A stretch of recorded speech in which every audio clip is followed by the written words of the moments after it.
एक प्रकार से श्री बिंदु जी महाराज की शब्दावली में ये भगवान को ब्लैकमेल कर रहे हैं हम लोग। ठाकुर जी से क्या कह रहे हैं? या तो दयालु मेरी दृढ़ दीनता नहीं है, या दीनों की तुम्हें ही अब दरकार नहीं है। मैं तो दृढ़, मेरे अंदर तो खूब दीनता है, मुझे लगता है आपको जरूरत नहीं है अब। दूसरा अंतरा क्या कहता है? पाते थे जिस हृदय से आश्रय अनाथ लाखों, क्या वह हृदय दया का भंडार अब नहीं है? और फिर अंत में कहते हैं, दौड़े थे द्वारिका से जिस पर अधीन होकर, उस अश्रु बिंदु से भी क्या प्यार अब नहीं है? इसका उत्तर पता है क्या है? ठाकुर जी भी हमारे अंदर नहीं आई है जिस योग्यता पर ठाकुर जी कृपा करते हैं।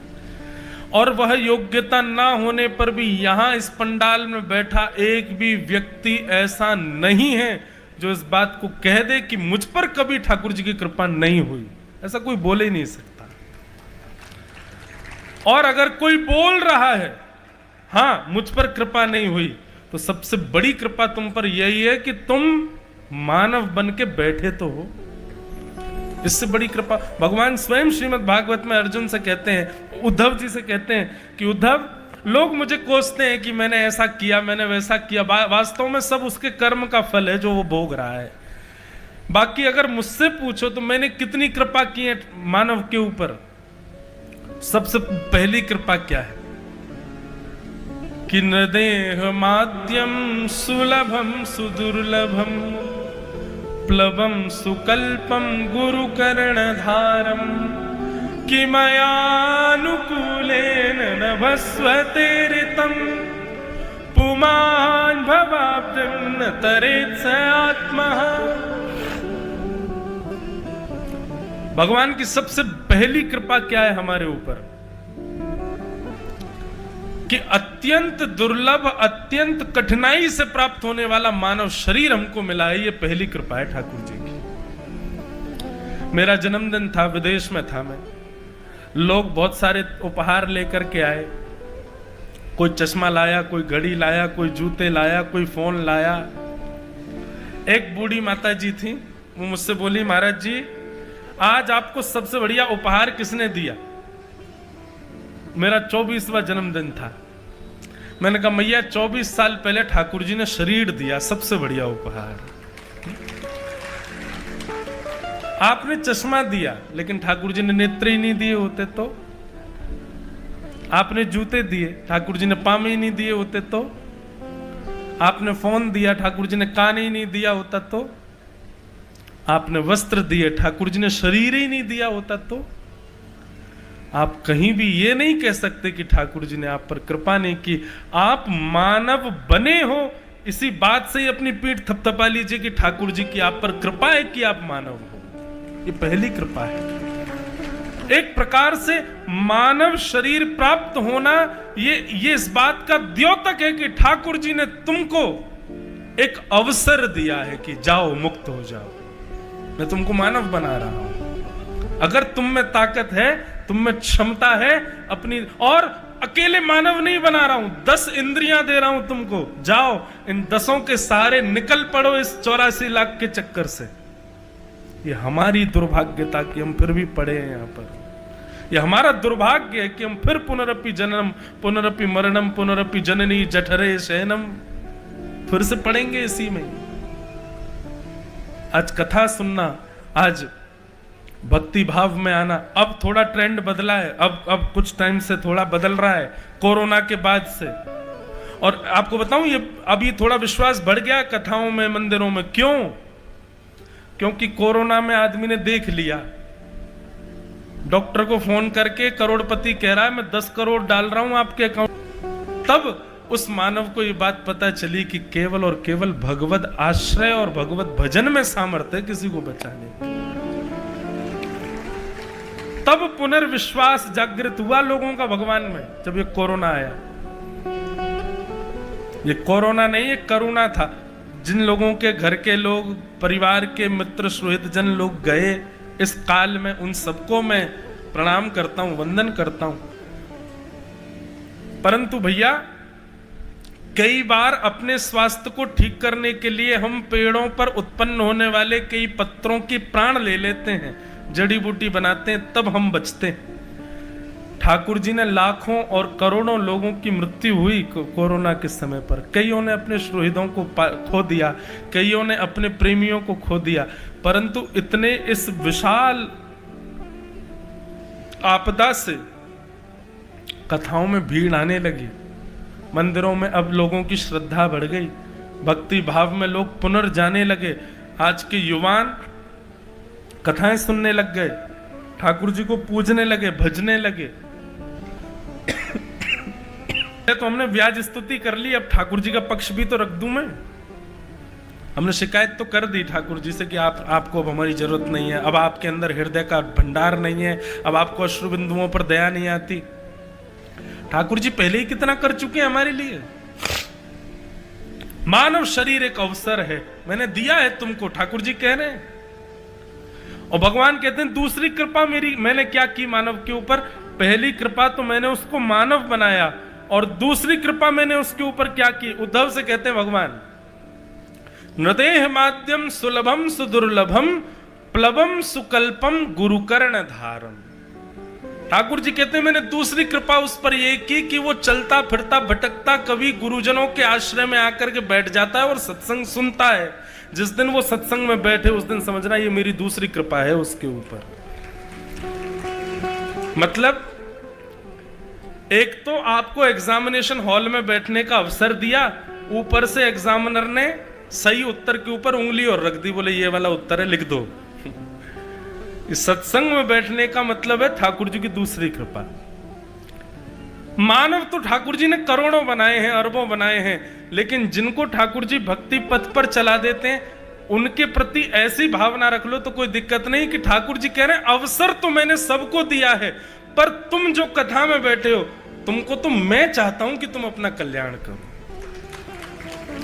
अवसर तो मैं सबको दे रहा हूं कि सब अपना कल्याण करो, पर आप कथा में बैठे हो, आप सत्संग कर रहे हो, इसका मतलब ठाकुर जी चाहते हैं कि आप अपना उद्धार करो, अपना कल्याण करो। और तीसरा कल्याण का कारण भगवान कहते हैं उद्धव मैंने तीसरी कृपा क्या की मानव के ऊपर? तो भगवान कहते हैं मयानुकूलेन नभस्वते ऋतम। अपनी प्राप्ति के लिए, सत्संग की प्राप्ति के लिए अनुकूलताएं, मतलब सत्संग में भी कई लोग मानव बन गए, पहली कृपा, दूसरी कृपा सत्संग में आ गए, तीसरी कृपा भगवान कहते हैं कि वो सत्संग जीवन में आने लग जाए, वो सत्संग उसकी दिनचर्या में आने लग जाए, तब तो वो मोहर लगा ले अपने ऊपर कि ठाकुर जी ने मुझको कल्याण के लिए ही चुना है। क्यों? व्यास जी जो कहते हैं मैं तुरंत अपने जीवन में उतारता हूं। व्यास जी जो कह रहे हैं वो तुरंत मेरे जीवन में आता है। ये अनुकूलताएं सत्संग की जीवन में आने लग जाए। और दूसरी बात क्या है इसकी? आपने वृंदावन जाने का मन बनाया तो अपने आप आपकी व्यवस्था हो गई। कोई ऐसा योग बना कि आप वृंदावन चले गए। आपने बद्रीनाथ जाने की इच्छा रखी, तुरंत व्यवस्था बन गई, आप बद्रीनाथ चले गए। आपने कोई इच्छा रखी ठाकुर जी की सेवा की, वो सेवा तुरंत हो गई। तब तो आप निश्चित मान लीजिए कि अब तो ठाकुर जी कन्फर्म है कि उनको पता भी होगा कि मैं कौन हूं, वो चाहते हैं कि मेरा कल्याण हो। भगवान कहते हैं मानव बनाना ये पहला कल्याण, सत्संग में जाना ये दूसरा कल्याण, सत्संग जीवन में आना ये तीसरा कल्याण।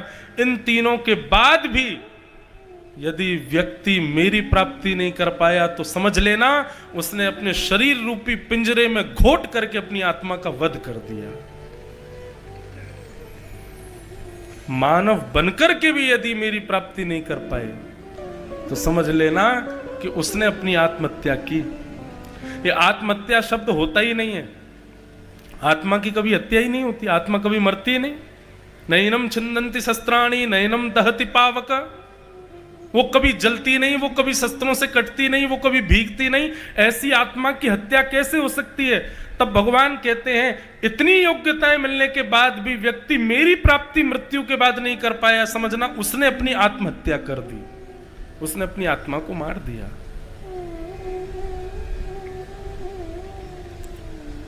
वो बात एक अलग है कि हमने बिंदु जी का पद गाया और पद गा करके ठाकुर जी को नेक थोड़ा सा धमका रहे हैं हम, हैं ठाकुर जी अब तुम बदल गए हो, पहले जैसे नहीं हो।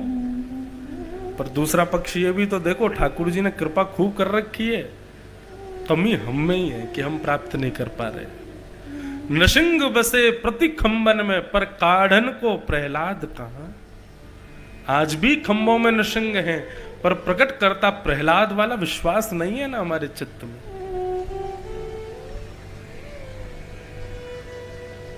आज भी विष अमृत बन जाएगा, लेकिन मीराबाई जैसा भाव नहीं है ना हमारे अंदर। आज भी खिचड़ी खाने के लिए भगवान आ जाएंगे, पर कर्मा जैसी सहजता नहीं है ना हमारे अंदर, कर्मा जैसी सरलता नहीं है ना, भोलापन नहीं है हमारे अंदर। हम चतुर हो गए हैं। एक बात आपको बता दूं बंधु, लिख लीजिएगा, भगवत प्राप्ति में सबसे बड़ी बाधा है चतुराई।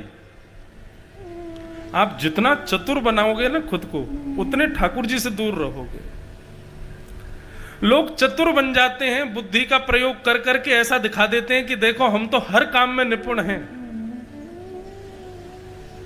आप संसार के प्रिय बन जाओगे, समाज के लोगों के प्रिय बन जाओगे चतुर बन करके, पर ठाकुर जी से दूरी हो जाएगी। ठाकुर जी को तो सहज प्रिय है, सरल प्रिय है, भोले प्रिय है। हमारे ब्रज में कई जगह कहते हैं, जो अपनों सुख चाहे हो तो मूर्ख बन के रहो। अपना सुख चाहते हो तो ज्यादा चतुर बन के नहीं, मूर्ख बन के रहो। हर काम में चतुराई दिखाओगे तो सारे कामों की जिम्मेवारी तुम पे ही डाल दी जाएगी। बेटा चाय बनाओ, मैं बना के लाऊं, बनाओ। अब तुमने बढ़िया बना दी तो फिर हर समय तुम ही खोजे जाओगे, ए बेटा तू बनाना। हमारे साथ ऐसे कई पंडित जी लोग रहते हैं, उनको पता है व्यास जी का जोर हम पे ही चलने वाला है, तो वो काम करेंगे तो सही, लेकिन इतना बिगाड़ के करेंगे कि व्यास जी हमसे अगली बार बोले ही नहीं, नहीं तुमसे नहीं हो पाएगा, रहने दो, तुम मत करो। यहां नहीं बैठे आप, उनको देखो मत, वो दूसरे हैं।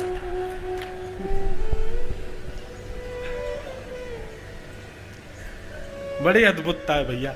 परंतु देखो, ये काम चोरी के लिए इस सूत्र का अप्लाई मत करना, जो अपनों सुख चाहे हो तो मूर्ख बन के रहो। काम चोरी के लिए नहीं।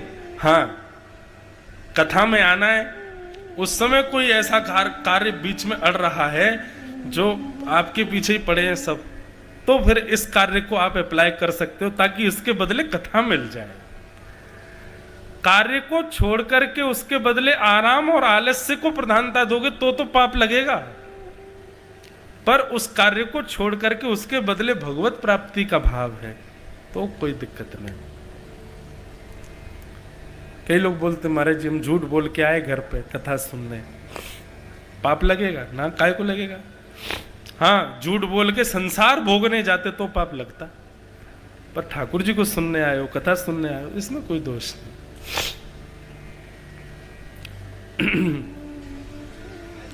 सारे दोष भी भक्ति में परिवर्तित हो जाते हैं जब आप भक्ति पथ पर आ जाते हो। अब देखो, क्रोध दोष है, पर वही क्रोध यदि भक्ति में आ जाए तो इसी क्रोध के बल पर कईयों ने ठाकुर जी को पाया है। काम दोष है, पर इसी काम को यदि भक्ति भाव में ले लिया तो गोप्यः कामात् भयात् कंसः, गोपियां ठाकुर जी को अपना प्रियतम मानती, वही वहां पर गुण बन गया। लोभ संसार में पाप है, पर भजन में वही लोभ भक्ति बन जाएगा। कभी कभी तो मन ऐसा करता है कि अपने दोषों की लिस्ट बनाओ, जो आपको लगता है आपके अंदर कितने दोष हैं उनकी लिस्ट बनाओ, और ये दोष कब हैं दोष? जब संसार में है, पर इन्हीं दोषों को ठाकुर जी में प्रस्तुत कर दो, यही गुण बन जाएंगे, यही भक्ति का मार्ग प्रशस्त कर देंगे।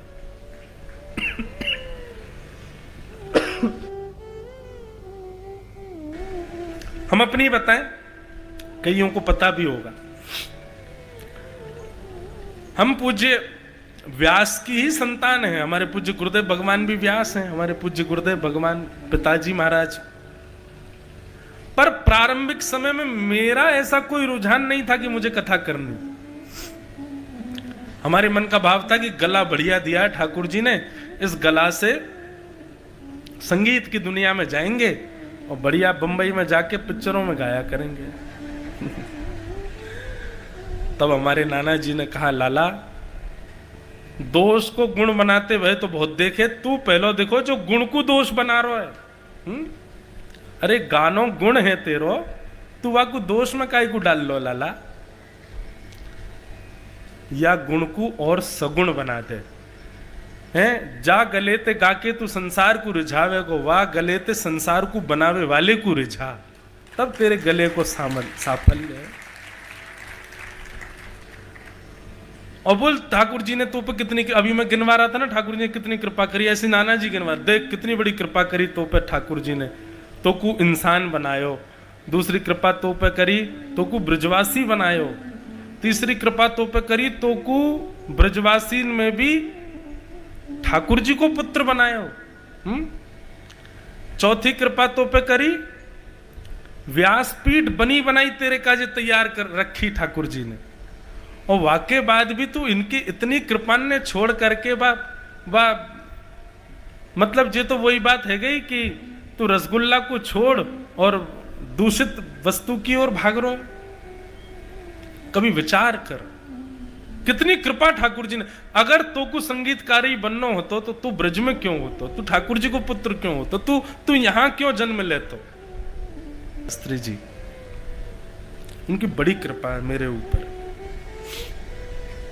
हमारे वृंदावन के आज भी कई संत जन, पूज्य श्री मलुपीठ वाले महाराज जी, रमन रीति वाले महाराज जी, बराघाट वाले महाराज जी, शरणागत आश्रम वाले पूज्य भक्तमाली जी महाराज, हमारे पूज्य पिताजी महाराज के गुरुदेव अनंत श्री विभूषित श्री रामानुज प्रपन्नाचार्य गुरु जी, स्वामी श्री अखंडानंद जी महाराज, श्री कृपात्री जी महाराज, ऐसे विशिष्ट विशिष्ट नाम हमारे नाना जी को जब देखते थे ना तो आसन से खड़े होकर हृदय से लगाते थे।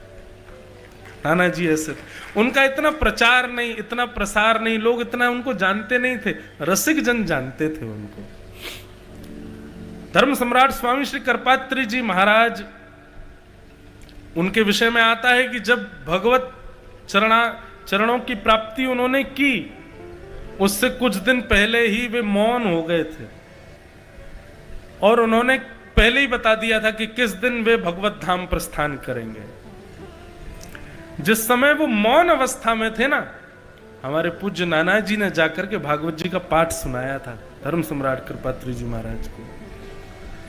और उनकी कथा की विशेषता ये थी, ज्यादा उनकी कथा भी यूट्यूब वगैरह पे भी कहीं नहीं है, किसी उनका हम खूब ढूंढते हैं कि उनका कहीं संकलन मिल जाए, कुछ है ही नहीं, कहीं रिकॉर्डिंग नहीं, कुछ नहीं।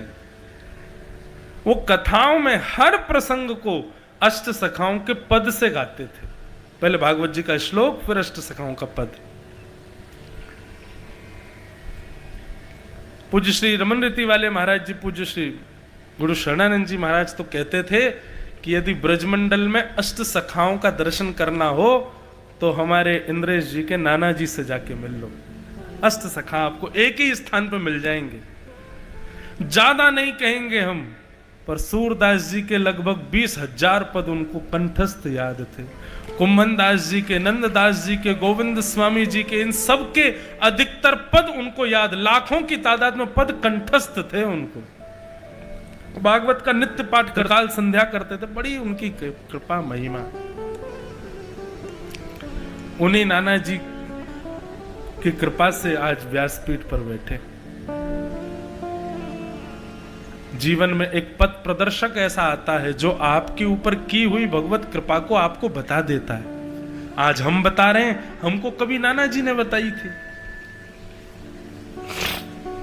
तो भैया बड़ी कृपा है ठाकुर जी की, अवसर है, हम मानव बने हैं, नेत्र हैं, नाक है, मुख है, कान है, हाथ है, पैर हैं। इस अवसर को अब जाने मत दीजिए हाथ से। इस अवसर का पूर्ण उपयोग कर लो, पूर्ण इसका उपभोग कर लो और खूब भज करके अपनी प्रत्येक इंद्रिय से मांझ लो, इस शरीर को बना दो ठाकुर जी के योग्य। अब समय नहीं है हमारे पास, अब समय बहुत कम है बंधु। बस बन जाओ हरिप्रिय। हमने कहा ना, इस व्यासपीठ का, भक्तिपथ का ये उद्देश्य है ही नहीं कि हमको मुक्ति मिले या भगवत प्राप्ति हो। इसका उद्देश्य यही है कि हम हरिप्रिय बन जाएं, हम ठाकुर जी के प्रिय बन जाएं। वो तो हमारे प्रिय हैं, हम उनके प्रिय बन जाएं। तो ठाकुर जी से सीखो, वो दूसरों को मान देते हैं स्वयं करके। उत्तरा के गर्भ के बालक की रक्षा करके तुरंत सबसे कह दिया, बोले मैंने रक्षा नहीं की है, ये उत्तरा का तपोबल है, उत्तरा का भजन बल है, उत्तरा की शुद्धता पवित्रता है कि आज उत्तरा का गर्भ का बालक बच गया। सब लोग उत्तरा की जय जयकार करने लगे। ये ठाकुर जी का स्वभाव है। दूर खड़ी कुंती बुआ समझ गई कि ये उत्तरा का बल नहीं है, ये सब ठाकुर जी ने किया है। लेकिन ठाकुर जी का स्वभाव तो देखो, दूसरे को योग्यता दे देते हैं। कभी करके देखना बंधु, अच्छा लगेगा, हल्का लगेगा चित्त को। कोई काम करके, कोई काम व्यवस्थित सुव्यवस्थित करके और फिर श्रेय दूसरे को दे देना। अगर आपके मन में ज्वलन हो गई, उसकी प्रशंसा जब होने लग गई और आपके चित्त में ऐसा, अरे राम राम, ये मैंने क्या कर दिया, इसको क्यों दे दिया, ये अगर मेरे ऊपर आता तो मेरी प्रशंसा हो रही, तो मेरी बात हो रही, तो समझना कि अभी कहीं चूक रहे हो आप। आपका भजन, आपकी भक्ति अभी चूक रही है। लेकिन आपने कार्य करके श्रेय किसी को दिया और उसकी प्रशंसा सुनकर के आप और आनंदित हो गए, बस समझ जाना ठाकुर जी मिलवे ही वारे हैं कछु दिना में। बस नेकात दिन और रह गए, कछु देर में ठाकुर जी हेवे वारे हैं आपके। दूसरों को मान दो। वर्धन जाकर के सब ब्रजवासी ने 56 भोग पधराए। कल हम लोग कथा सुन रहे थे, 4 भुजा वाले श्री ठाकुर जी प्रकट हो गए। एक बहुत सुंदर पद है सूरदास जी का, यह लीला सब करत कन्हाई, यह लीला सब करत कन्हाई। ये पद कौन गा रहा है पता है? किशोरी जी गा रही हैं, हमारी श्री लाडली जी गा रही हैं। पद को भाव पहले ही सुन लो। 4 भुजा वाले जो गिरिराज जी प्रकट भय वे कौन हैं? श्री कृष्ण ही तो हैं। 4 भुजा वाले बनकर के प्रकट है गए और 2 भुजाते नीचे खड़े हैं। 4 भुजाते देवता बन के खड़े हैं और 2 भुजाते अर्चक पुजारी बन के खड़े हैं। तो हमारी किशोरी जी दूर खड़े होकर के गिरिराज जी को दर्शन कर रही हैं। गिरिराज जी कौन है? किशोरी जी के हृदय हैं। और हृदय में कौन विराजे? श्री कृष्ण। तो जब 4 भुजा वाले ठाकुर जी प्रकट भये तो किशोरी जी या दृश्य को देखकर, ये एक निकुंज की लीला है, ध्यान से सुनियो। किशोरी जी पर्वत के ऊपर खड़े 4 भुजा वाले इनको दिख रही है और फिर दृष्टि घुमा के नीचे खड़े 2 भुजा वाले इनको देख रही है। दोनों श्री कृष्ण ही हैं। तभी नंद बाबा आए और आकर के लाला तो बोले, लाला चल गिरिराज बाबा प्रकट है गो, पूजन करिया में। ठाकुर जी ऊपर गए और ऊपर जाकर के अपने हाथ से गिरिराज बाबा को चंदन लगा रहे हैं। अब गिरिराज जी भी वही हैं, श्री कृष्ण ही गिरिराज जी हैं। किशोरी जी सब सखीनते कह रही हैं, आहा या छवि पे बली बली जाऊं। क्यों? बोले आज तक तो सब श्री कृष्ण को श्रृंगार करें, पर आज श्री कृष्ण ही श्री कृष्ण को श्रृंगार कर रहे हैं। अपने हाथ से ही अपना श्रृंगार कर रहे हैं। यह लीला सब करत कन्हाई, यह लीला सब करत कन्हाई। उतजेमत गोवर्धन के संग, उतजेमत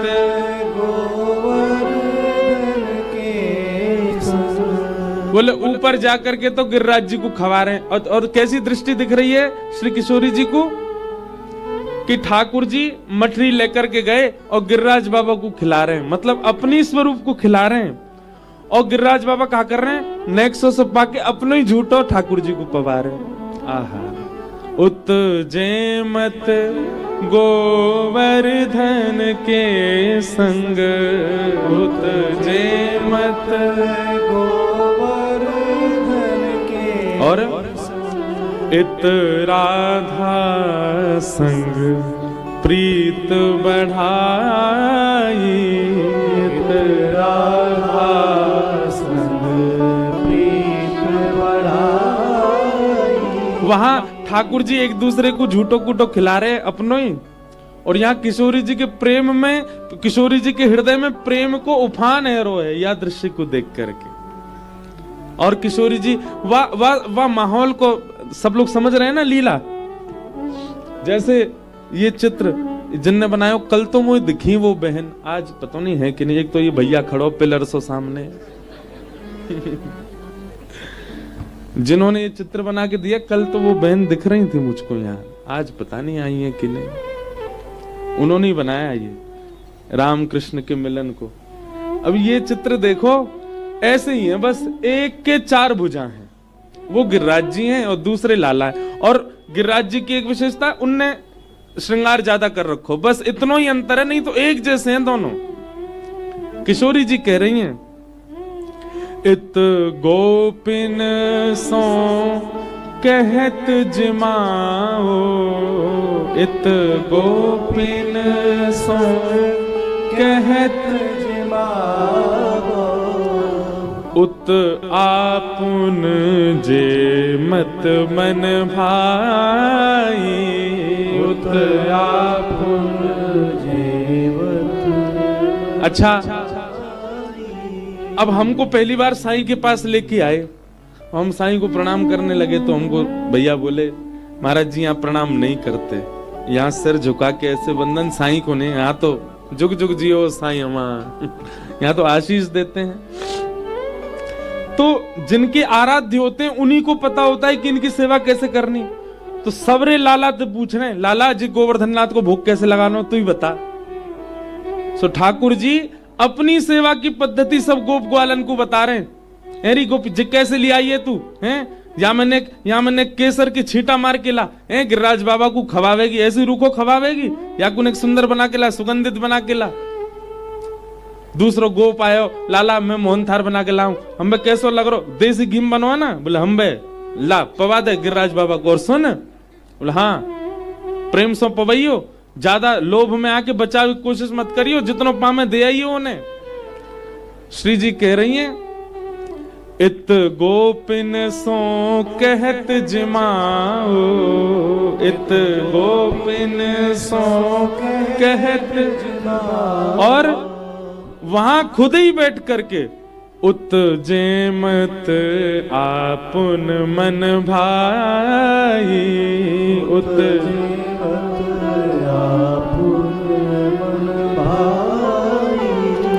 सूरदास सबके सुखकारी, सूरदास सबके सुखकारी, भक्त हेत अवतार सदा है, भक्त हेत अवतार सदा, यह लीला सब करत कन्हाई, यह लीला सब करत कन्हाई। किशोरी जी को प्रेम बढ़तो जा रहा है ठाकुर जी के प्रति।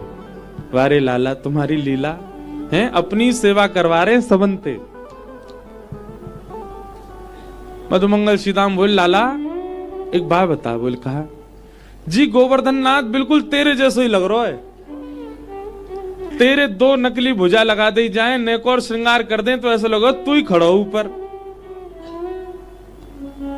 ए नाए मैं तो तेरो लाला हूं, ए मधुमंगल सीतामा जे तो जय जय है, मैं तो लाला हूं, मैं कैसे आ जाऊं ना। लाला तू तो लाला ही है, पर तुम दोनों को चेहरा एक जैसा ही है।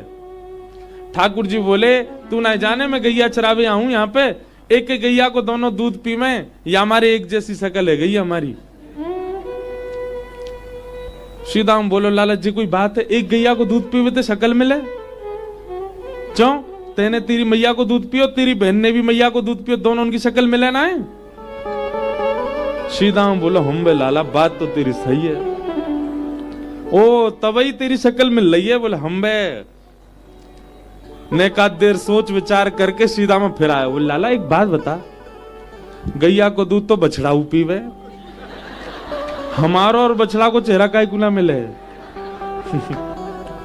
ऐसे बोरे हैं सब बिचवासी, लेकिन आज आनंद है रहे हो, सब नाच रहे। बंधुओं देखो लीला तो थोड़ी सी होती है, पर उस थोड़ी सी लीला का विस्तार चिंतन से आता है। हमने कितनी बार अनुभव किया, कथा कहते कहते कई भाव वो आ जाते हैं जो कहीं सुने नहीं, जो कहीं पढ़े नहीं, जो किसी ने बताए नहीं। इसका मतलब क्या है? ये सूरदास जी को लीला दिख रही है, कुम्मन दास जी को दिख रही है, मीराबाई को दिख रही है, वो लीलाओं का वो वर्णन कर रहे हैं जो भागवत में भी नहीं लिखी हैं। हमारे साईं को ऐसी ऐसी लीलाओं के दर्शन होते, ये लीला तो प्रत्यक्ष सबने सुनी।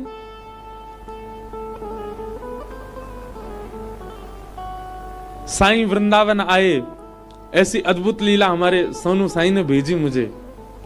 वृंदावन आए और जैसे वृंदावन आए, वृंदावन की वायु देख करके, वायु का अनुभव करके साईं आनंदित हो गए, कोकिल सखी बन गए, वृक्षों को हृदय से लगाने लगे, रज में लौटने लगे। यमुना जी का दर्शन करके मन में भाव प्रकट हुआ, मानो श्री कृष्ण अभी स्नान करके निकले हों, तभी सांवली हो गई हैं।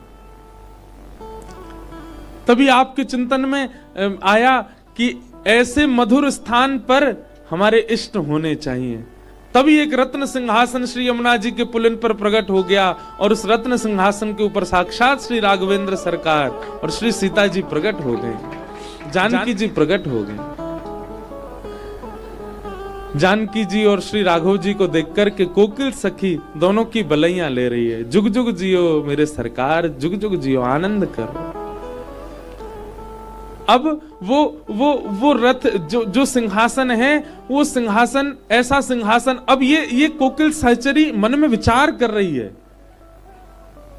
वो ऐसा सिंहासन है कि जहां का विचार करें वो सिंहासन वहीं पहुंच जाता है। तो कभी कुंज गलियों को दिखा रहे हैं और सब जगह कोकिल सखी कह रही हैं, हे सियाजू ये गलियां कितनी सुंदर हैं, यहाँ के वृक्ष कितने मधुर हैं, यहाँ की रज कितनी पावन है, यहाँ की वायु कितनी सुगंधित है, ये स्थान कितना मधुर है ना। और यहाँ के सब भावों को देखकर के सियाजू बड़ी प्रसन्न हो रही हैं। थोड़ी देर तो कोकिल सहचरी की दृष्टि पूरे वृंदावन में घूम रही थी, पर थोड़ी देर बाद श्री सियाजू की मुस्कान पर अटक गई। मानो मन में भाव आयो, कोटि कोटि प्रसन्न करवे वारे ऐसे भाव श्री सियाजू पे वार दूं, हमारी श्री जानकी जी कभी उदास नहीं हो, सदा प्रसन्न रहे। आप जुग जुग जियो, ऐसे ही प्रसन्न रहो, ऐसी हमारी भाव। तभी कोकिल सहचरी के मन में भाव आयो कि भाई घर में आए मेहमान को स्वागत होना चाहिए। या व्रज वृंदावन में आज साक्षात अवध नरेश, साक्षात अवध की राजकुमारी पधारी हैं, अवध की महारानी पधारी हैं, तो वृंदावन के जनन को इनको स्वागत करना चाहिए। नंद नंदन और श्यामाजू को आना चाहिए, आकर के इनको स्वागत करना चाहिए। कोकिल सहचरी के मन में आए जो भाव वो तुरंत प्रकट होते हैं। जैसे ही कोकिल सहचरी ने पीछे मुड़ के देखो तो श्यामा श्याम दोनों चले आ रहे हैं। यहाँ राघव जी और सियाजू विराज रहे हैं यमुना जी के तट पर, और सामने से ठाकुर जी और किशोरी जी आ रहे हैं। दृश्य देख करके कोकिल सहचरी के नेत्रों से अश्रुधार गिर रहे हैं। जय हो जय हो। ज्यों ज्यों ठाकुर जी राम जी के समीप आ रहे हैं, यहाँ राधिका जी श्री किशोरी जी जानकी जी के समीप आ रही हैं, त्यों त्यों कोकिल सहचरी के मन में उमंग भर रही है। ये दृश्य देखकर के बार बार बलैया ले रही हैं। ठाकुर जी श्री राघव जी अपने सिंहासन से उतर के खड़े हो गए, और यहां से ठाकुर जी जैसे दोनों एक जैसे हैं, बिल्कुल एक जैसे नेत्र हैं, एक जैसी नासिका, एक जैसी ओष्ठ, एक जैसी मुस्कान, एक जैसे हाथ, एक जैसी भुजा, एक जैसा वक्ष, और वहां जब जानकी जी को देख रही हैं तो जैसी जानकी जी वैसी हमारी श्री किशोरी जी हैं। और यहां दोनों ने जैसी आलिंगन कियो है, यहां राम जी ने श्री ठाकुर जी को आलिंगन कियो और श्री जानकी जी ने श्री राधा रानी को आलिंगन कियो है। इन दोनों की आप परस्पर प्रेम को देख करके श्री कोकिल सहचरी चारों के चरणन में प्रणाम कर रही है। आहा, ऐसे मानसी भाव हमारे चित्त में क्यों नहीं आते? इन रसिक जनों के चित्त में क्यों आते? क्योंकि इन रसिकों ने जन्म ही इसी के लिए लिया है कि द्वापर युग में जो ठाकुर की लीलाएं हुई उन लीलाओं में और रस घोल दिया जाए। हम रस भंग करवे वाले और ये रस घोलवे वाले। हम तो ठाकुर जी की लीला पर प्रश्न उठाने वाले जीव हैं, पर ये ठाकुर जी की लीला में और रस प्रकट करवे वाले लोग हैं। कोकिल सहचरी वर्णन कर रहे हैं कि ठाकुर जी श्री राम जी से कह रहे हैं, आपको हमारा वृंदावन कैसा लगा? प्रति उत्तर में श्री जानकी जी कह रही हैं, आहा या वृंदावन की शोभा, कैसो ये वृंदावन। हरिराम व्यास जी गाते हैं, वृंदावन की शोभा निरखत मेरे नैन से रात, वृंदावन प्यारो वृंदावन, श्री वृंदावन प्यारो।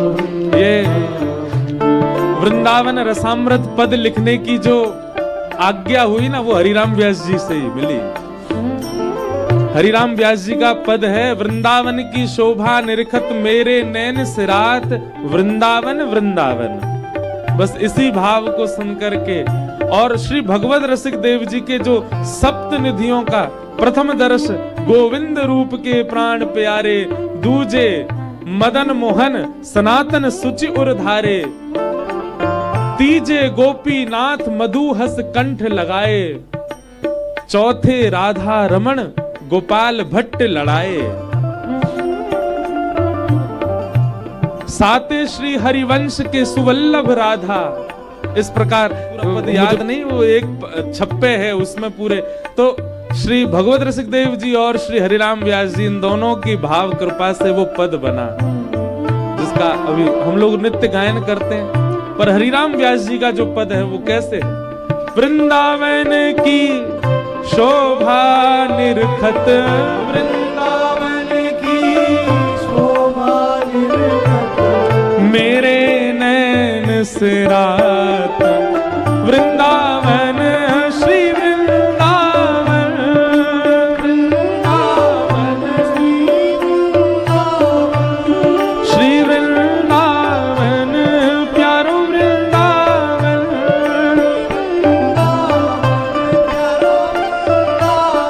राधा मोहन के निज मंदिर महाप्रलय नहीं आत, राधा मोहन के निज मंदिर।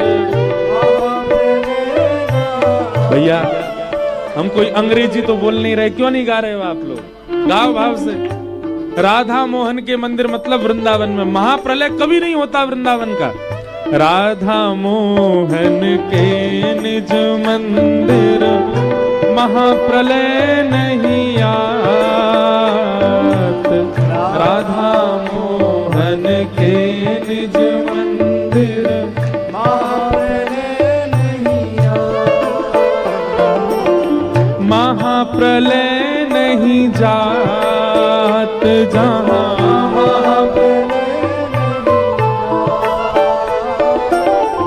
ब्रह्मा ते उपजो है नाही, ब्रह्मा ते।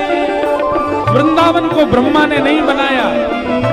बोले क्यों प्रलय नहीं होता वृंदावन का? क्योंकि इसको ब्रह्मा ने नहीं बनाया। ब्रह्मा ते उपजो है नाही,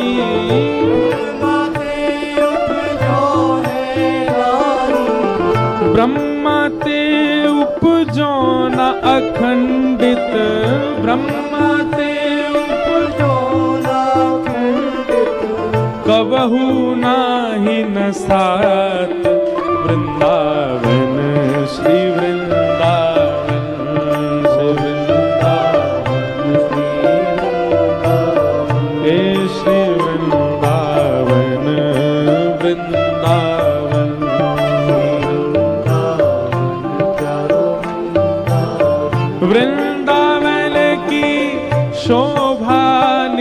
निरखत वृंदावन की शोभा निरखत मेरे नैन से रात वृंदावन वृंदावन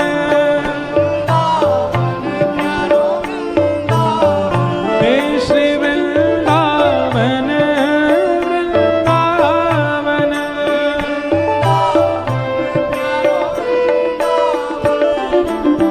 हे कुंज निकुंज पुंज सुख बरसत हर्षत सबके गात कुंज निकुंज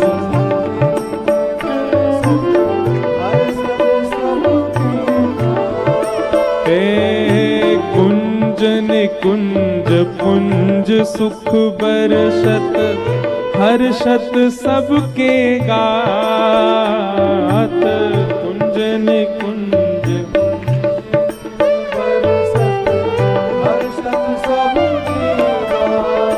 हे माया काल रहित नित नूतन माया काल रहित नित माया काल रहित नित नूतन माया काल सदा फूल फल पात वृंदावन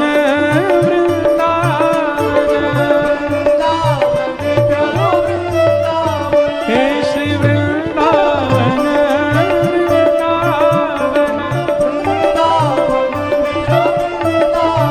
वृंदावन की शोभा निरखत वृंदावन की शोभा निरखत मेरे नैन से रात वृंदावन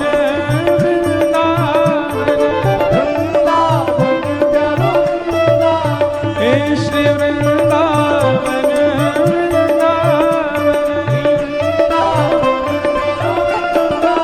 श्यामा हृदय कमल सो प्रगटो श्यामा हृदय कमल सो प्रगट्यो श्यामा हृदय कमल सो प्रगटो श्यामा हृदय कमल सो प्रगट्यो और श्याम हृदय को भाई वृंदावन प्यारो वृंदावन वृंदावन प्यारो वृंदावन हे श्री वृंदावन मेरो वृंदावन प्यारो वृंदावन विराज जाओ।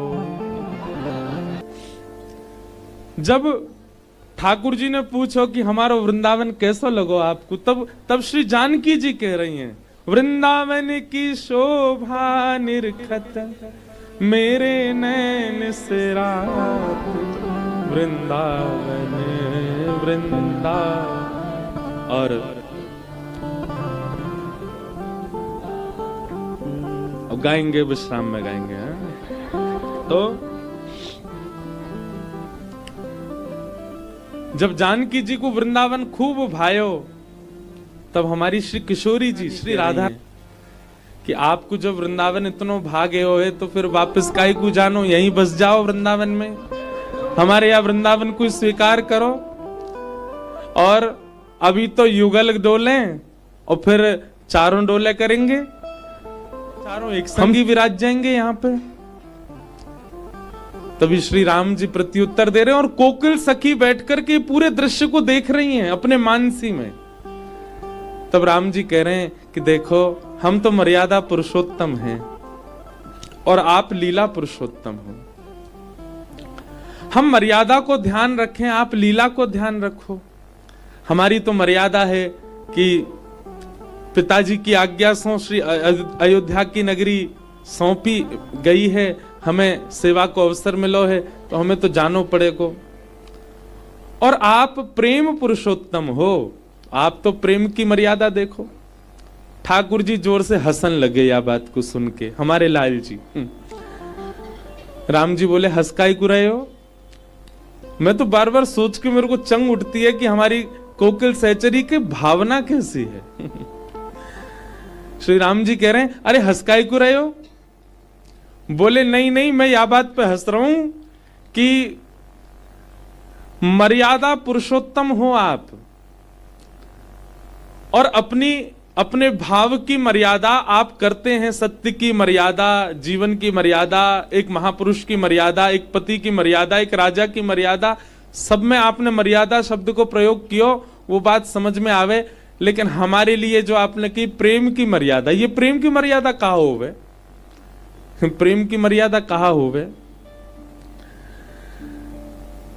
राम जी बोले तो या में हंसे वाली कहा बात है? बोले हंसे वाली बात यह है कि जहां सबरी मर्यादा टूट जाए प्रेम वहीं से प्रारंभ हो गए। और आप कह रहे हैं प्रेम की मर्यादा? जहां मर्यादा है, प्रेम की भी एक मर्यादा है, पर हमारे लाला तो टेढ़ो ही बोले ना, बोले जहां सबरी मर्यादा टूट जाए, जहां सब व्यवहार टूट जाए, छूट जाए, वहां से प्रेम प्रारंभ होता है। तब राम जी ठाकुर जी से कह रहे हैं, लाला ने हमारी बात सुन। बोले कहा प्रेम की मर्यादा भी होती है।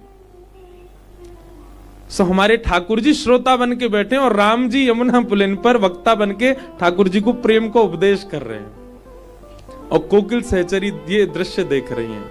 राम जी कह रहे हैं प्रेम की मर्यादा कहा है? किसी भी प्रकार से, किसी भी स्थिति से, किसी भी व्यवहार से, किसी भी स्वभाव से, किसी भी परिस्थिति से प्रेम न डगमगाए, ये प्रेम की मर्यादा है। चाहे जो हो जाए वो प्रेम से बड़ा नहीं हो सकता, ये प्रेम की मर्यादा है। चाहे कैसी भी परिस्थिति आ जाए प्रेम रुकता नहीं, ये प्रेम की मर्यादा है। प्रेम छूटता नहीं, ये प्रेम की मर्यादा है। लाला ये सब प्रेम की मर्यादा है, तो हम तो अपने भाव की मर्यादा को पालन करना है, आप प्रेम की मर्यादा को पालन करो। किसी भी रूप में प्रेम से बड़ा कुछ नहीं, प्रेम सर्वोपरि, ये प्रेम की मर्यादा है। राम जी के ये प्रवचन सुनकर के कोकिल सहचरी पुष्प बरसान लगी। जय हो मेरे राघव जी, जय हो मेरे ठाकुर जी, जय हो मेरे सीतारमण भगवान। आपकी वाणी सुनकर के आनंदित हमारे गोपाल जी टेढ़े टेढ़े देख रहे हैं कोकिल सहचरी को। हाँ, क्योंकि हृदय में तो जय विराज रहे हैं अवध नरेश।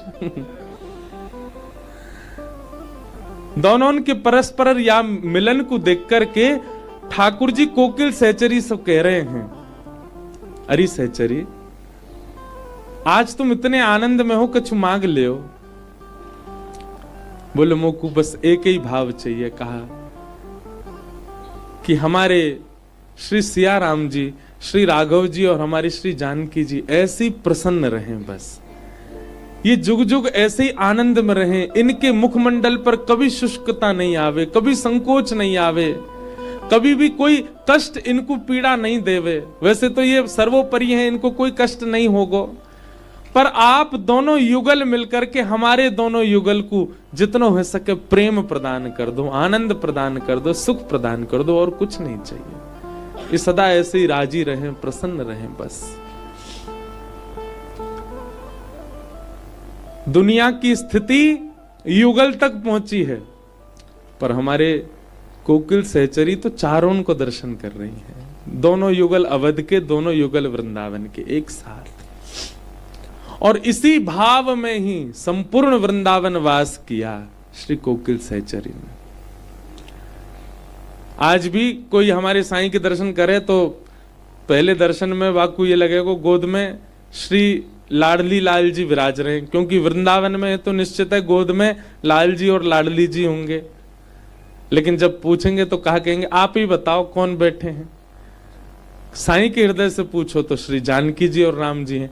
एक प्रकार से हम आपको एक बात सिद्ध करके आज कह दें, जादना आपको इनकी गोद में 2 नहीं 4 दिखाई दे, समझियो अब साईं की कृपा भई है। ये 2 नहीं है, ये एक तरफ जो लाला बैठे हैं ना, ये दोनों लाला एक संग बैठे हैं, और एक तरफ जो लाली बैठी हैं, दोनों लाली एक संग बैठी हैं।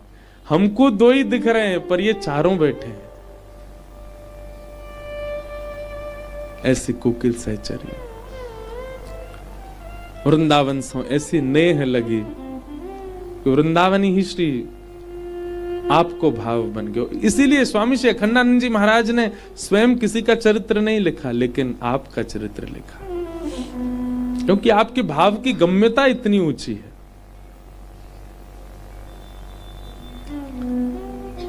और एक बात और कहें, आपके भाव सब जगह कहना सुनाने की भी ऐसी इच्छा किसी के साईं परिकर के मन की नहीं कि हमारे साईं का खूब प्रचार कर दो, नहीं, हमको गोपनीय रहने दो, हमारे साईं के भाव गुप्त ही रहने दो, ज्यादा प्रकाश प्रचार करवे में आपकी इच्छा ही नहीं है। नहीं तो सबको भाव रहे हमारे गुरुजी को खूब यश गाओ हमारे, लेकिन आपके परिकर को भाव ऐसा कि नहीं, हमारे साईं के भाव गुप्त ही रहने दें, ज्यादा उनको प्रकाश ना करें, क्योंकि साईं स्वयं ऐसे ही थे। प्रेम छुपावे से प्रेम बढ़े, प्रेम बतावे से रस घटे।